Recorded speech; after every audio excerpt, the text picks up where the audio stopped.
the Sports Betting Network.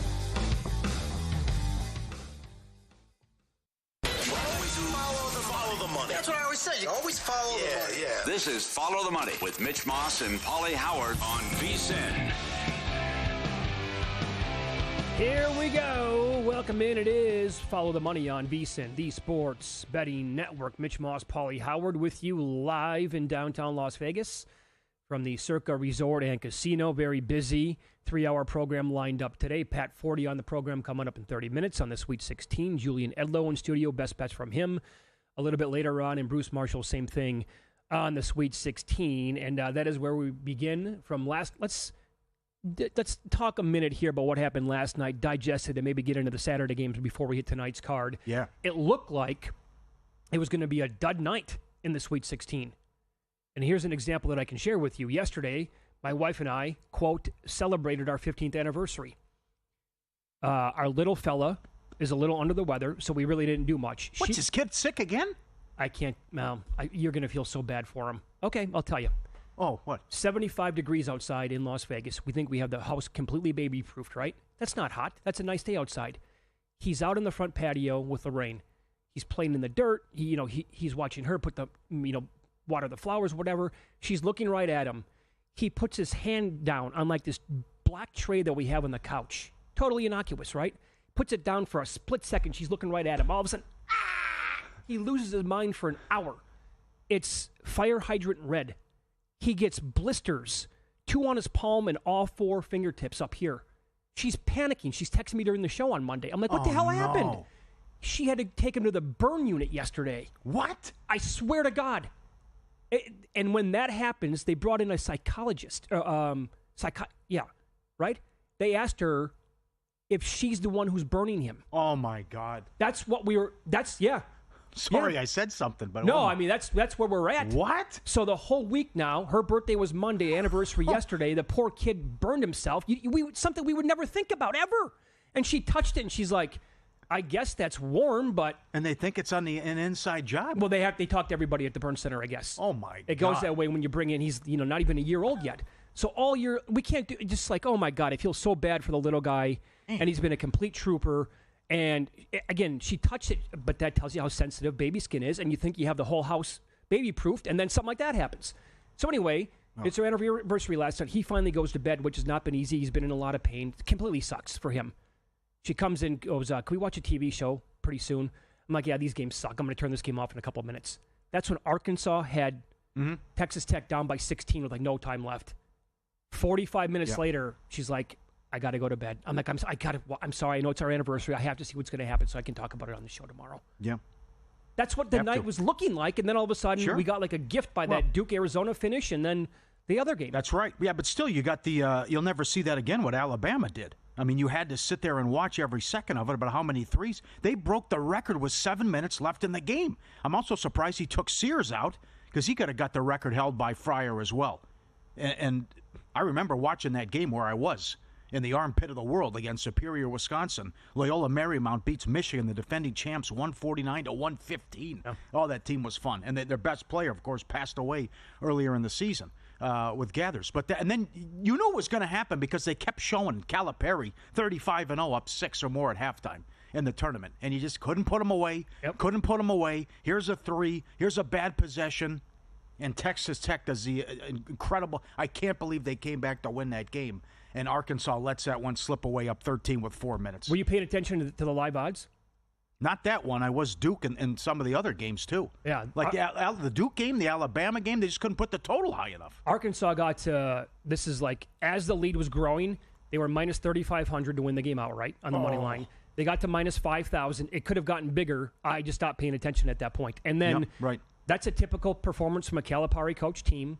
Where they just lost their minds. The possession stunk, and last possession was atrocious. Oh my God, it's so bad. And I just look. Yeah. Are you watching the game? Is there an assistant that could say, "Hey, maybe we take a timeout here"? And I know Wagner. He did not have a great night shooting. He's a pretty good finisher, but Knox and Davis were on fire the entire game. Maybe, just maybe, you want to get your best player on the court a look. in that possession or late when everything is unraveling, and that's been his problem for as long as I can remember. I thought it was over like everyone else, and then I'm thinking, my God, the SEC might get 6 of the Elite 8. That was in play, too. Yeah, and I can tell you this right now, completely convinced Arkansas was going to be a problem for Florida. Yeah. No doubt. The power rating on Arkansas has been so far off, and it's based on their win-loss record. And I've been yelling about this on the show basically for at least a couple of weeks. They have almost as much talent as anybody, maybe not Duke, but I'll put their talent against almost every other team in the country and say, let's go to war, boys. That team has almost everything except for maybe elite outside shooting. They're awesome. But that guy's a horrible coach, and they're a 10 seed. That team has so much talent that they should have been in line for a 1 or a 2 seed this year. But and then Texas Tech picked the right time. They had to get hot. That's right. And they couldn't miss. Well, what do they have left in the tank, too? Which I watched Stormy and everyone today and saw the clip as well. That, yes, I think Keith's right. Duke's the best team in the country. Certainly it's close, though, with Florida. And Florida, the only reason that was close because they kept turning the ball over in the first half. Oh, and everyone who was on the show nailed that. Close first half, Florida blows them out in the second half. Although, take better care of the ball, and it would have been over early as well. So it was just, with Duke's offense and what they're able to get, and with Flagg and the freshmen, I actually think they got a tough whistle at some key moments in that game. And certainly Arizona no slouch with what Love did. And up, you think that's probably the time you're ready to go to bed.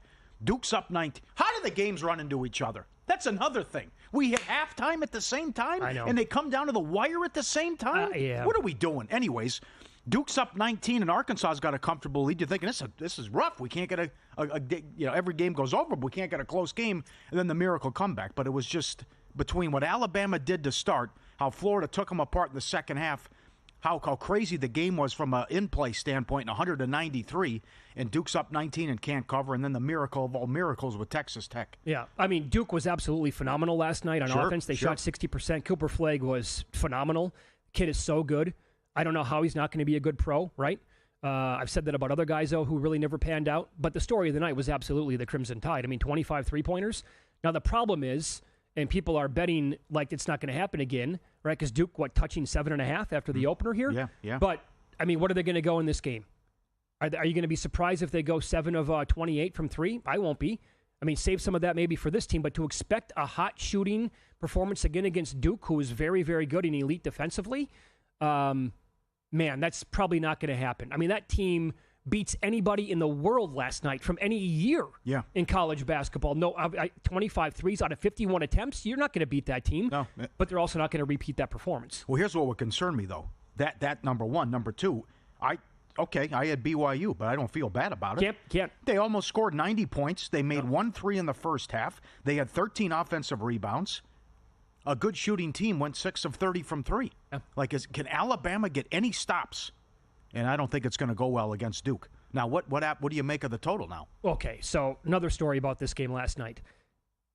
The first number that I saw was on FanDuel, and we don't have that here in Nevada. And the first number I saw was 164.5. I'm like, wait a second, that can't be right. Let me check a book here in Las Vegas. And the books that I checked, nothing was up. And then I went back to FanDuel, it's 166.5. I'm like, it's on the it's rising as we speak. Then I went to DraftKings, even though we can't bet there, it was 171.5. I'm like, please, somebody here post it at 166.5. I didn't even notice this. Evidently, they posted it as soon as the game ended. And I was looking all night. Is somebody going to post this game when Duke was leading comfortably? Kyle Hunter on X, who I follow, pretty good really good college basketball bettor, said that he noticed FanDuel opened 161.5 on the total. It's up to 174.5. Oh, wow. 13-point move. But so the numbers at FanDuel, whoever's in charge of the Alabama totals, they have a lower number than almost anybody because they opened up, again, Will Hill told us yesterday, they opened up the BYU game 168.5 on Sunday night. Right. And that got to 175.5. So if you watched both those games last night with the shooting backgrounds and how those offenses performed, how do you not automatically open up in the 170s? Right. Because if you open it up low 160s, mid 160s, all you're going to take is over money. Yeah, and the pace is just crazy how Alabama plays. And then DraftKings only opened Florida 4.5. That was another one that shocked me. And that's 6.5 now, what they opened that up. So that's a low number, no doubt. Because Alabama's going to dictate what's going to happen in this game. Mm-hmm. And Duke will play that style. And they obviously have the firepower to sit there and match Alabama the entire time. But Alabama dictates against any team. So this is going to be up and down the court. It's going to be 1,000 miles an hour, and I can't wait to watch it. Do you think 7.5, that number now, is bettable with Alabama? Or is Duke a freight train and you're worried that the shooting performance is not even going to be close to what it was last night? Well, are you concerned what Arizona did offensively and that they couldn't put them away? Arizona was 12 of 26 from three. And Kayla, imagine if another player or two steps up for Arizona. Mm-hmm. Love was fantastic. Yeah. And I'm not saying Sears is going to do it again, but maybe if he hits 6 threes, can he hit 5, 6, 7 threes? What can they do as a team? If they're going to take that many, and it was ridiculous what they were doing. Every single possession coming down. Didn't matter the guy. We said this yesterday. We were super excited for the BYU-Alabama game, and we hope to God it wasn't going to turn into a blowout, which it did. This Alabama-Duke game on Saturday night, clear the calendar. Mm-hmm. I mean, it can just be epic. You picked Alabama right away when you filled out your first bracket. I did. I have Bama over Florida in the title game. I can go 7 of 8 in the Elite Eight, too. Damn, that's awesome, dude. Well, it's a lot of chalk, though. But, it's who cares? Yeah. I know. It's wild. $9.99. Subscribe now. Everything we do. Golf, Nigel with the soccer, college hoops, MLB, prop analyzer. It's all up there. VSiN.com. Betting splits. The daily email from Bill 80. Every pick, every host, every guest. Jonathan Davis, phenomenal. With hockey, another winner yesterday. VSiN.com/subscribe. Sign up now. $9.99. Join the team. All right, which leads us into tonight's action. Up next, Sweet 16 chalk lane. This many points had been really bad in recent years before last night's action. We'll tell you the numbers and give you the games that qualify tonight. Next.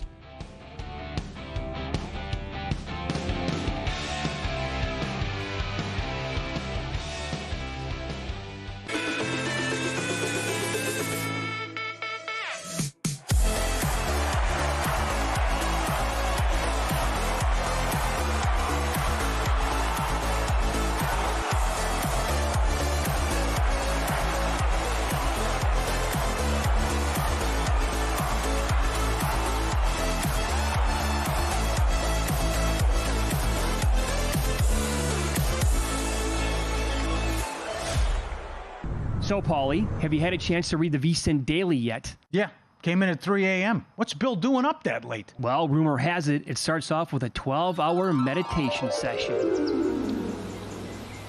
Then he just pours himself over film and live TV, really focusing and taking it all in.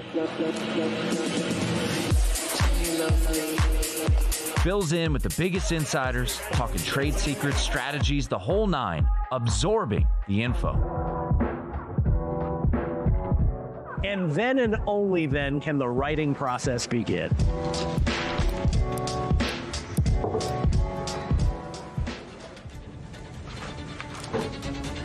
In Las Vegas, Bill's late night becomes your early morning. Wake up to the very latest betting insights in your inbox with the VSiN Daily. Sign up for free at vsin.com/newsletter. Dave Ross here. Tune in Monday for VSiN by the Books with myself and former Major League star Jensen Lewis. We're going to talk plenty of college hoops with the Final Four all set. How should you bet it? And where is the market going? We're going to break all of that down. The first weekend in Major League Baseball is in the books, but we're going to have a full slate on Monday. Going to break down the entire card, talk player props, and find some winning plays. Plus, our pal Carl Johnson is going to join the show to break it all down from a sportsbook perspective. That's VSiN by the Books, Monday, 7 o'clock Eastern, 4 o'clock Pacific on VSiN, Sirius Channel 158, and the VSiN Watch app.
This is Follow the Money on VSiN. So after Florida pulled away in the second half last night, by the way, you mentioned this first segment. Will Hill was awesome on that game yesterday. I mean, it's like he knew what was going to happen before it started. We also had another guest. Was it Dallin Cuff who said the same thing yesterday? Thought it was going to be a close game at halftime and then bet on Florida in the second half because the depth was going to wear him down. Well, what do you think about Willard today? How does he? There's no way he goes back next year. The fans and alumni booed him walking to the team bus out of the hotel. They probably should have. Oh, that's incredible. Yeah, and he just goes back about, I don't know who's going to, the guy who hired me isn't here, and I don't know what's going to happen, and I'm just going to be honest, and, oh, man, what a fiasco. Sounds like they don't want him back, and they don't like how he's handled it in the last week, and I don't blame him. Do you think Villanova should change their mind? That could happen, too. I don't know. That's an interesting comeback, no doubt. What is this, Luke? We got some Willard audio? Yeah, here you go. Okay, last night Maryland goes down. It wasn't pretty in the second half, and he's been running his mouth for 2 weeks now. This is Kevin Willard. So I have not even. No, I don't know what I'm doing. I'll just be honest with you. I haven't talked to my agent. I haven't talked to my wife. I made a promise to this team that I was gonna just focus on this team, and that's all I've done. So I haven't talked to anybody. Right now, my biggest concerns in life right now. I don't know who my boss is going to be. It's the guy that brought me here, who I really liked and appreciative of him bringing me to College Park, is not here anymore. And I don't know who we're going to hire. And that's, as in today's day and age, that worries me a little bit, I'm just being honest. My honesty got me in trouble. Might as well keep getting me in trouble. Yeah, you might as well keep being honest every single time you talk to the media. I got to be honest. I don't know what I'm doing. Is what he said. Yeah. That's on the heels of I got to get stuff in writing from the new AD because they make promises. Unless it's in writing, they don't honor their promises. Oh man, can't recall this ever happening. Yeah, and then the football coach says keep that kind of stuff in house, and it is a wild story. How do you trot him back next year? Yeah. How? Yeah. You have this nice run, Sweet 16, and probably got to be looking for a new coach, and the timing's not great either. Takes the Villanova job, and that's. Absolute mess. And I'll tell you, the last 12 hours, what a week.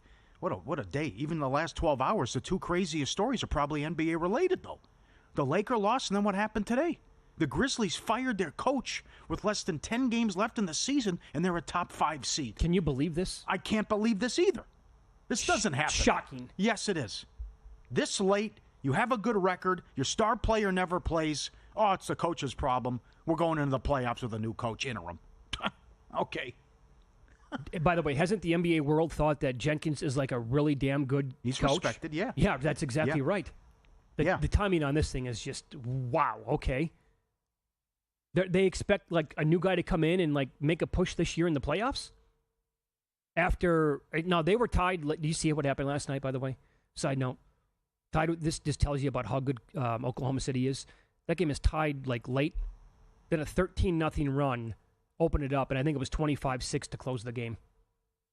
When they hit you with that tidal wave, it's coming at least once a game. It is. And the game's pretty much over with. Yep. So. All right, so all 4 games go over, and Duke wins, doesn't cover.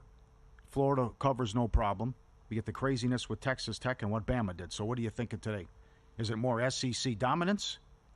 Are we going to have lower scoring games? How do you think? What do you think? I think, going back to what we said yesterday, again, you have to go all the way back to 1992 to find the last year where all of these teams in the Sweet 16 scored at least 60 points. They all flew by that number last night. Super high-scoring games, really good shooting in most of them. So do we get a dud tonight? I would think yes. And most people are betting it like it's going to come from the Purdue-Houston game, and I would not be surprised. Are you concerned about this home court advantage? 60 miles away from where the game's being played. As in, like, fans are going to be really, really loud, or do I think that Purdue's going to get a little home cooking? Well, I don't know about that, but I would just say with the big shot in the arm with the game right down the road. It could be. Okay. It certainly could be a factor. Yeah, Houston number 1 3-point defense. Certainly won't be like McNeese State and how that game turned out. But that weird stuff happens to Houston in this round. Agreed. And that's the one thing where it's like, be careful here. 8.5's a lot. And can they play like that offensively again? They were unbelievable against Gonzaga. Now, can they do that again? If they do, they're going to win the whole thing. I think. They can do it again. But okay, But you know how good they are defensively. And still, Gonzaga played at that elite level offensively and what they did. And still, Houston's up 14 and then 13 late in the game. But they should be able to frustrate and make life hell for Purdue, I would think. Tonight. I would think so, yeah. They can do that, too. And that's kind of their MO, too, when, like, the Purdue power rating, clearly, when you look at this, they do have the home court advantage, and yet they're catching 8.5 points. This is what Houston does to inferior teams. They take them out behind a woodshed almost always, and this is not just this year. This is a Kelvin Sampson thing going back several years. Now, typically when they play the teams that are going to be, really like mid-major-esque or even worse than that, that's when it's, 85-40. Purdue is clearly better than that, but they're also not on their level based on the point spread that we have tonight, and this is when Houston pretty much has their way with teams like this, and this is what I was talking about before the break. Sweet 16 chalk laying this many points in this spot, like Houston is tonight, right? So favorites in this round of 8 points or more are 27-8-3 under, allowing 62.7 points per game. Mm-hmm. And that total, I don't think I've heard one person make the case, you know what, this is going to weigh, it's going to fly over 133. It's a low total. I mean, you saw what happened last night with these games, but Houston's a totally different animal. Okay. You got to take Kentucky, right? Sometimes that's the only side I'm looking at. Sometimes it's just about bad matchups, and if you can beat them twice and you're shorthanded, and one of the games you were a 10-point dog, they were awesome from three in both games, 85 points per game, and Tennessee's awesome defensively, but what was the issue head-to-head here? They gave up 75 and 78, and Kentucky was shorthanded in those games too. So now, and both fan bases travel well, and I'm catching 4.5 here, and I'm 2-0 against these guys. Plus, it's the whole Barnes angle as well. I'm glad you brought it up. Yep. Because we haven't heard so much of that this year with Rick Barnes, right? That was a big thing with him still last year, even though he had Dalton Connect, who was phenomenal at the college level. Well, he did a good job. They got to the Elite Eight and a tough loss to Purdue. Right, it was a good game against Purdue. Yeah. But that was a thing last year, too. Like, at some point it's going to fizzle out. I haven't heard that much this year with Tennessee. And I thought last year's Tennessee team was clearly better than this year's team because Connect was so good. But is this the matchup where that comes into play? Or would that be the next round when he takes on a better Houston team? And when I say that, I mean Houston's obviously better than Kentucky. Because I think Mark Pope has done a pretty damn good job here, all things considered. Oh, sure. Yes. 24-11 with all the injuries? Sure. And you had to start over? And no Robinson, obviously, the rest of the year. If you watch the team, guys like Chandler, they've been stepping up lately. And I don't know how you don't... The guard play for Kentucky is phenomenal with Olwe and Brea. Brea, if he gets the open looks tonight, I am so confident that he's going to knock down his shot. I'm surprised when he misses. But also Butler a part of that as well. I just don't want Williams or Garrison to lose their minds tonight and taking like a ton of shots in this game, especially like Garrison from outside. Let Brea do that, or maybe some other guys on the team. Yeah, okay. The more I think about it, I think it has to be Ole Miss. How good the SEC is. You've come around a little bit here. Okay. Well, it's also older team against younger team, too.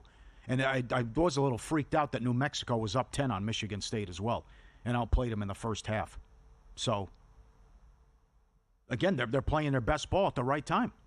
To what they did against North Carolina and Iowa State, for that game to be over 7 minutes in, Iowa State never even made a run in that game. I know. And how good Ole Miss looked. So, and plus what the SEC is doing, Ken Palm's got them 21 now, and with an older team like this and an excellent coach, I think Ole Miss is going to get it done. Well, you're spot on. Arkansas should have won the game last night. Uh-huh. What'd you say? 6 teams could have made it to the... Could have had 6 of the Elite Eight. That's think about that for a second. Yeah. Who's going to do that blow again? the game? Never going to happen. How about this angle with Ole Miss? Super hot starts to begin the tournament. Right. Michigan State has struggled for most of the year on offense. Ole Miss first to 10, Ole Miss first to 15. Not bad. First to 20, maybe an Ole Miss first half bet. Yep, not bad. Are you there with Michigan? I am. Too many? Yes. That's a big number. The 5-0 straight up in ATS going back. So all that losing streak going into the Big Ten tournament, who cares? They win the Big Ten tournament, and here they are again and played a phenomenal second half against Texas A&M. Definitely shop around. For those of you watching the show, you'll see right now the number posted. It's a point spread of 9 in this game. For those of you in the radio audience, I'll tell you right now, I'm looking at the odds screen. 8.5 is out there. 9.5 is out there. So if you like the Tigers, lay the 8.5. If you like Michigan, definitely find a book where it has 9.5. There are plenty out there. And the total moved 4 points. It opened 151. So Michigan 58 in pace. They've been so good. And I was stunned with what they, other than that second half against San Diego, they've been phenomenal. And we'll see if the Bigs present problems and if Auburn goes out. This is the time I thought they'd go out. Thanks to Dr. John. Thanks to Jordan Scott. Get in, beyond the booth. Hang out with Derek Stevens, Mike Palm, the VIP cabana, the biggest suite they have at Circa Stadium Swim. Holds 20 people, your own server, your own bathroom, the kiosk off to the right, the blackjack tables. VSiN Beyond the Booth, first come, first serve. Check out all the dates whenever you want to show up. NFL, draft like Dr. John, playoffs, Masters, VSiN.com/Beyond the Booth, VSiN.com/Beyond the Booth. Pat Forde next. Does Bama present the biggest challenge to Duke in the field based on their style of play?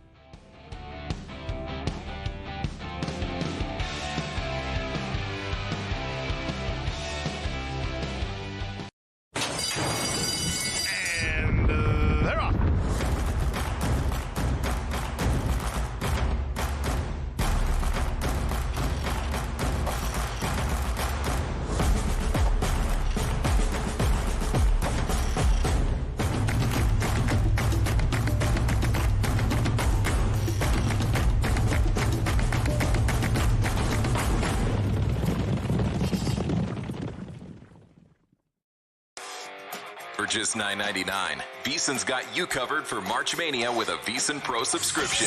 You'll get access to bracket breakdowns, daily expert picks, as well as our March Mania betting guide, exclusive to Pro subscribers. Go to VSiN.com/subscribe today to sign up for just $9.99. And don't forget to catch us on the go with the VSiN Watch app or listen on SiriusXM Channel 158 and join us on the Sports Betting Network.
This is VSiN, the Sports Betting Network.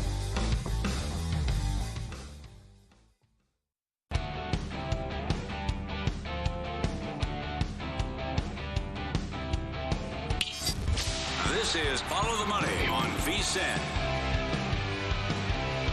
Welcome back. Follow the Money, live downtown Las Vegas, Circa Resort and Casino. Wild action last night, Sweet 16, 4 more games tonight, and we head out here to the Progressive guest line. Pat Forde has covered college sports for many, many years. You can read him at Sports Illustrated. Follow him on X at @ByPatForde, and he is in Atlanta tonight as well, checking out that regional. Pat, thanks for the time as always. How are you today? Hey, doing well, guys. Enjoying the tournament. Let's have a little more drama tonight. Absolutely. Totally agree. Now, I don't expect it. I don't think anybody does, obviously. Alabama to shoot like that again against Duke, 25 threes, all-time record. My God, they couldn't miss. They took 51, which is nuts, but, I mean, to hit 25 of those is so good. With that in mind and their crazy tempo, do you think they present the most difficult challenge for Duke just because of who they are and what they do? I mean, yes, because that'll be strength on strength because Duke's perimeter defense is excellent. They are long, and can they get those shots up against Duke? Can they make Duke play fast? And, the faster the game, obviously, the more it's to Alabama's advantage. So, they will go from warp speed to perhaps even trying to go into even higher warp speed in that game. Now, being able to do so might be a whole different deal, but I expect that to be an absolute pinball match that should be a lot of fun. Yeah, and BYU still scored 88 points and couldn't make a three. Yeah, right. I mean, there are points to be had against Alabama. Yeah. You don't have to all be from the three-point line. Now, if they're making 20 of them, then you absolutely need to make some threes. But I think Duke can run its offense and get plenty of good shots no matter where they are against Alabama. Were you surprised they took Sears out with 4 minutes left, one away from the record? Yeah, I wonder if the Alabama bench didn't know what the record was or how many he had made at that point. Just simply unaware because, I think Nate Oates loves playing that style and loves being known for playing that style. And I think if he could say, yeah, I had a guy that made the most three-pointers in NCAA tournament history, he would have liked to have had that. Mm-hmm. So it was surprising to me that they did, and I suspect they just had no idea what his status was vis-a-vis the record there. What do you expect from Auburn tonight, a 9-point favorite? Yeah, boy, I think Michigan matches up well against them. Uh-huh. A big number, I think. I would be tempted to be on the Michigan side of that just because they've got the 2 7-footers in Danny Wolf and Vlad Golden to match up with Janai Broome and Dylan Cardwell. So they've got size versus size and quality size at that. I think the concern is how good are Michigan's guards and how much are they going to turn the ball over, including Wolf, who handles the ball a lot and does commit a pretty high number of turnovers. So, if Michigan takes care of the basketball and doesn't give up a lot of fast break points on turnovers, I think they're right in the game. And we'll see what happens then to Auburn, how they handle the pressure of being in a close game. Yeah. Okay, how about the other game, which is going to be the first game of the evening, and that is Ole Miss and Michigan State tipping off at 7:11 p.m. East Coast time. We all know, Tom Izzo's record speaks for itself, but also Chris Beard is a phenomenal tournament coach. Where are you at with this matchup? Is there a chance that Beard is a better tournament coach than what we even think of him right now? He's really good. He is. Whenever he gets in the tournament, he wins games. He obviously took Texas Tech to a national championship game, also took them to an Elite Eight. So he's capable, no doubt about it. But so is Tom Izzo, as we have seen for 25 years. So I don't think either coach will have let's say a John Calipari meltdown at the end of the game, at the end of regulation, and blow a lead or anything like that. So I expect it to be a good game, close game. I don't know whether Ole Miss has the bodies and whether or not they have the size for this. I think Michigan State wears people down by playing 9-10 guys and really just coming at you relentlessly defensively and on the glass. And I don't know whether Ole Miss has enough good players to hang in the game with them in what should be a very physical matchup. Have you spoken to any fans or people with each program, coaches, whatever it could be, the possibility of Michigan State to go to the Final Four? Oh, yes. Yes, I have. And I guess the Mitten Armageddon that we could be looking at here would be, it would be wild. It would be a lot of fun. And, it's interesting. I think certainly both teams would take it if that's the matchup because it means they're still playing. But I think Michigan wants that more than Michigan State does because the cost of losing for Michigan State as a number 2 seed to a team you've already beaten twice well said. Would be significant. Whereas, if you're Michigan, you're not even supposed to be in an Elite Eight. And if you somehow pull it off, and you get there, I think the pressure shifts to the Spartans in that respect. I love this Houston team. The program's incredible, but weird stuff happens when we get to this round with Houston, where injuries or Miami shoots like 70% from 3 in one of the games. What do you think not only tonight, but Houston's chances moving forward? Yeah, it's a good point, Paulie, is that things do happen to them around this round. And here, I know they've minimized, but I think playing Purdue in Indianapolis is a bad break. I mean, Purdue's going to have 20,000 fans there. It's going to be a heavy Purdue home court advantage. And Purdue's good. They're really good. I don't think they are anywhere near as athletic as Houston is. Houston's just bouncier, I think, and faster. Purdue's good. And they'll be tough to beat, and they'll execute their stuff. But I just don't know whether they can get up and down and get up to the rim, with the consistency that Houston does. Houston is just they are all over you on defense and on the glass, and they've also got 3 excellent shooters. So tough matchup situation for them having to play in Indy, but I still think the Cougars are good enough to win. Let's follow the money here on VSiN, the Sports Betting Network. Our guest, Pat Forde, with Sports Illustrated. You can follow him on X @ByPatForde. He's on the Progressive Guest Line. Tennessee's really good. They were also swept in the regular season by Kentucky. They were without Jackson Robinson for one of those games. They'll be without him tonight. They were without Lamont Butler for both of those games. Is it possible here that Kentucky just happens to be a really bad matchup for Tennessee, and Kentucky's going to give them another battle here tonight? Yeah, I mean, it's fascinating. I was at the second one of those in Rupp Arena, and, you walked in like, well, they can't win again given the injury situations, and they did. And they got great games from a couple freshmen off the bench. I think Kentucky will need that again. It is a tough matchup for Tennessee. Some of the actions that Kentucky runs, I've had coaches say, is as good as anything anybody does. They're just difficult on the perimeter to match up with everything running out of their center, Amari Williams, and just the way they kind of move off of him around the perimeter and then cutting to the basket. And, Tennessee wants to come at you and just kind of rock you onto your heels defensively. And Kentucky hasn't let that happen. But can it be a third time? I figured Tennessee has learned a lot from the first 2. And with this much on the line, and I think as focused as that team is, I would expect the Vols to win. But it clearly is not a matchup that they relish. 2 minutes left. No one better covering college athletics, and you've seen it all, done it all.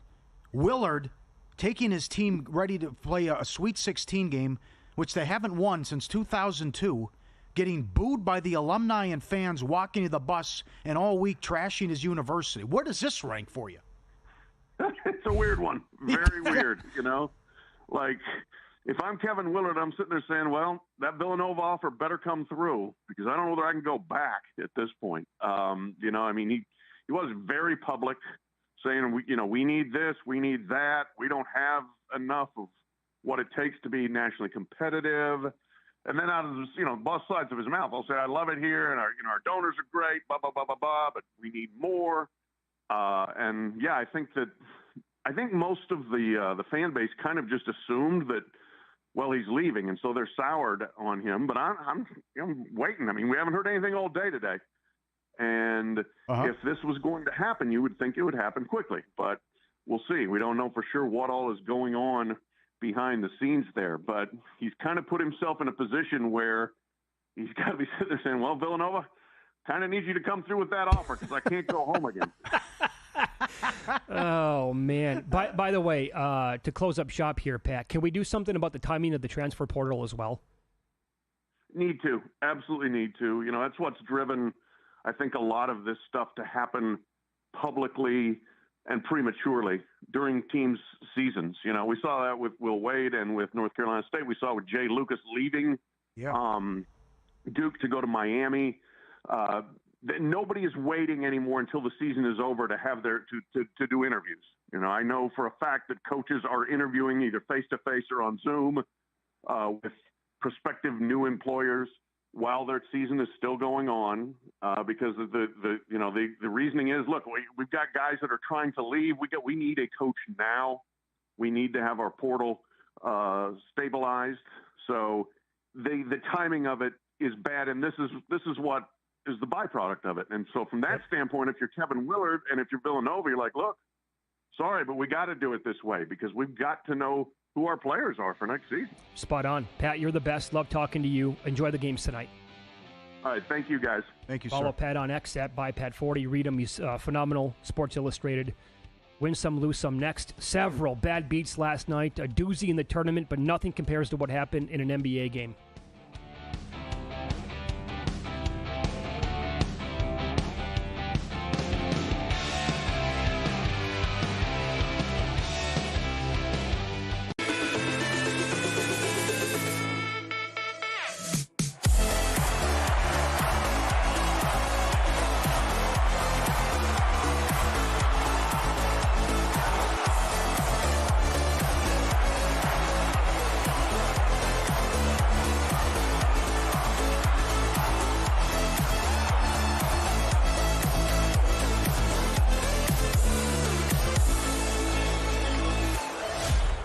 Join Matt Brown and Mike Somich on Ready, Set, Bet as they get you ready to make your bets for all the weekend games.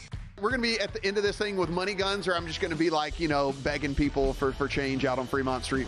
It feels like the Twins and the Guardians have higher floors but lower ceilings. Don't miss out on crucial advice for live betting once the game starts, as well as looking ahead to the upcoming action. Tune in to Ready, Set, Bet, weekends at 1 p.m. Eastern on VSiN, the sports betting network.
last night? Wow, winning. Or was it a rough one? Well, they can't all be winners, can they? Loser! You're a loser! Paulie Howard recaps the night in sports betting in Win Some, Lose Some. What an easy winner. Bama, BYU over. 171.5.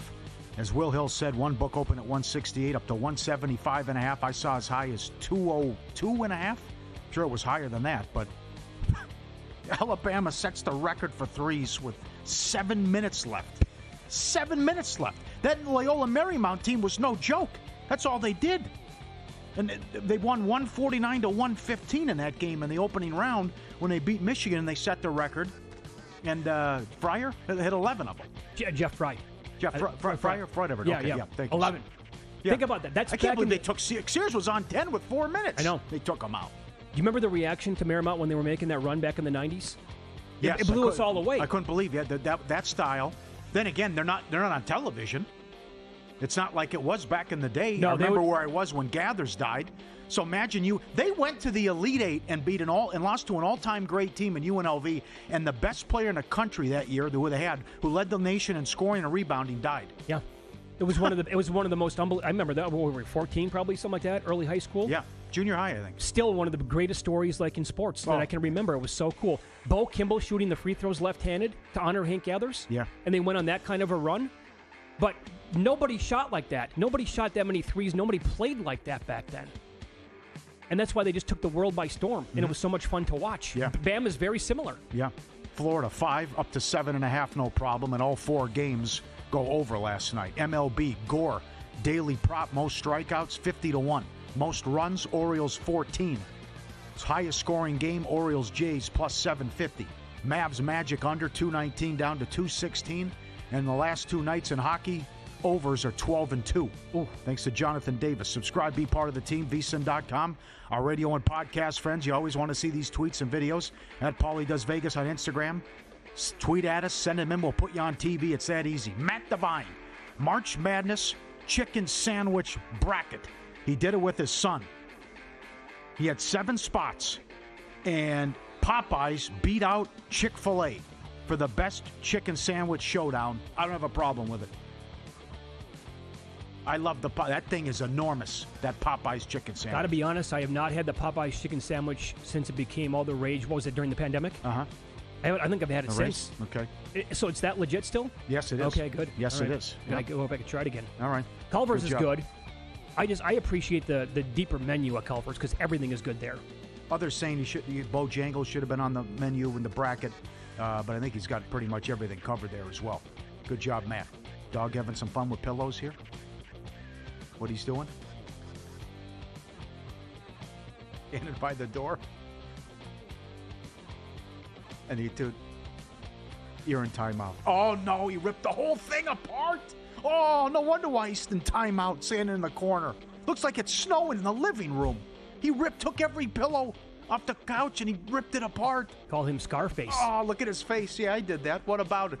Oh, that's a tough one. Oh, I love when they pan over. That's a big mound of snow. Oh, that's brutal. Tough one. Yesterday we talked about puppy yoga, and your wife had been with that as well, where they bring out the puppies. This is what I was talking about. I walk in. Oh, you got video of it? Yeah, there it is. I have the video of it. This is July of 2015. My ex had to get some stuff done, and then I had to kill time. You said it yesterday. You can say it again. You had to get a wax. Okay. So I walk in to the pet store, and I look right into my left, and here he is. I go, that's a beagle? I've never seen a beagle like that before. And there's my boy. He's almost 10 now. There's Jordan. That's awesome. Great looking pup. Look at that. Yeah, he's like, yeah, come on, play. Come on. You want to keep me? Come on, let me come out in. And we play. He was awesome. And I had to take him home that day. That's fun. Lose some. Pacers Wizards under. Oh, jeez. 238 down to. Did you see this? Oh, yes. Did you see this? They scored 162 and took back-to-back shot clock violations. They had 135 points with 10 minutes left in the game. Huh? Oh. Probably could have scored 175 if they wanted. I was looking up. I'm Googling record in regulation. For an NBA team. Crazy. Yep. And here we go. To all the bad beats. Oh, the whole night was vicious. Yes. Arizona first half, plus 5.5. It's tied with 35 seconds. Duke hits a three. Arizona, for some reason, takes an early shot. So why did he fly? Was it Love? Yeah, Jack the three. Flag hits a three at the buzzer.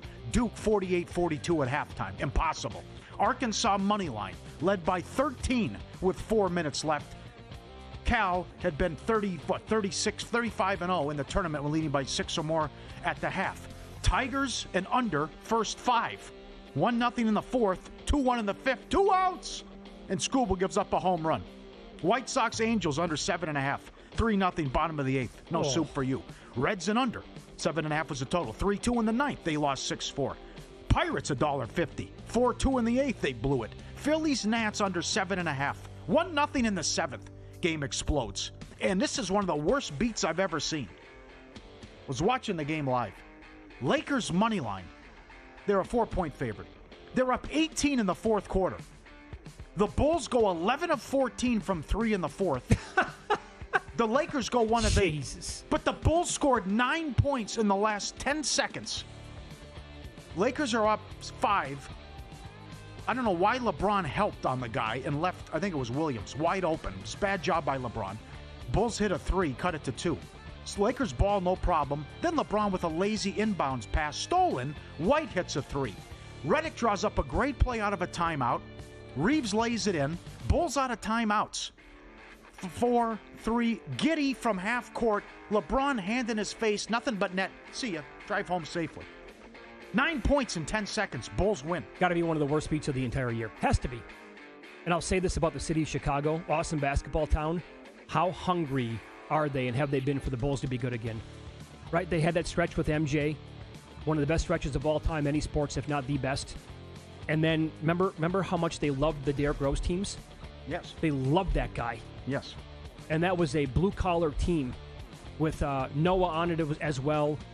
Rose, they were a 1 seed. He won the MVP at 22 years old. They loved that team. That arena last night looked like the 90s when Jordan was in his prime. It was rocking. Want to know where the money's really going? Unlike other sources, our betting splits come straight from Circa and DraftKings. Circa known for taking big bets from pro bettors. See the percentage of bets versus percentage of handle on every game across every major sport. Very popular. Helps you making smarter, more informed bets. Get the betting splits as little as $9.99. VSiN.com/subscribe. Don't let the guy just walk into it. That's the other thing. Make a move or go to his right or left. And they didn't pick him up till, they did the hand in the face, but by then he was by half court and right. Giddey nailed it.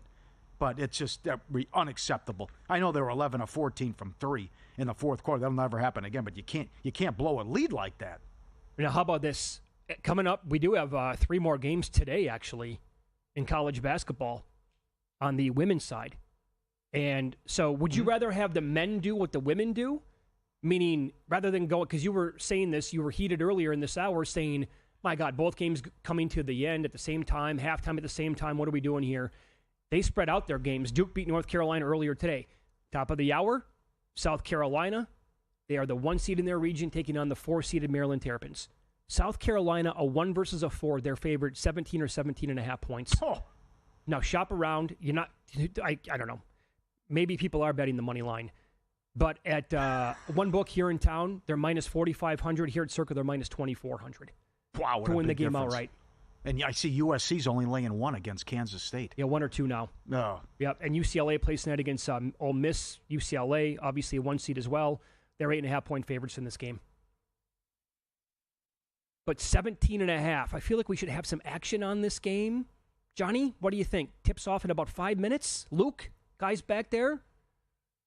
He's taking the points. He really wants to take a walk on the wild side. Yeah.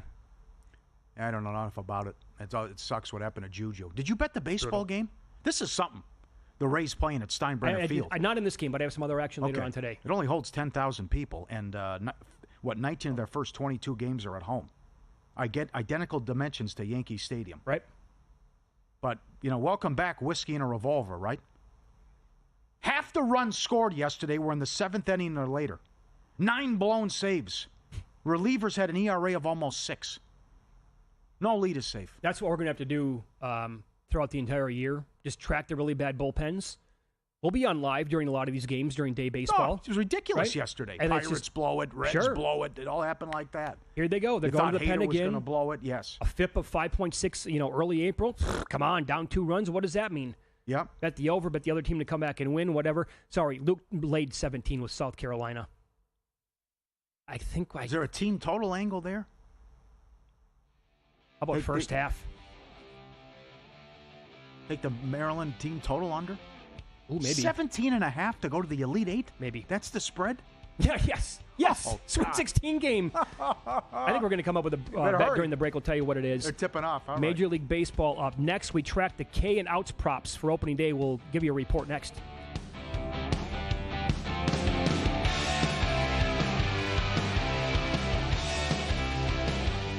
And we're out. Okay, give me 1 sec. I need to load funds into my gaming apps. Stormy, really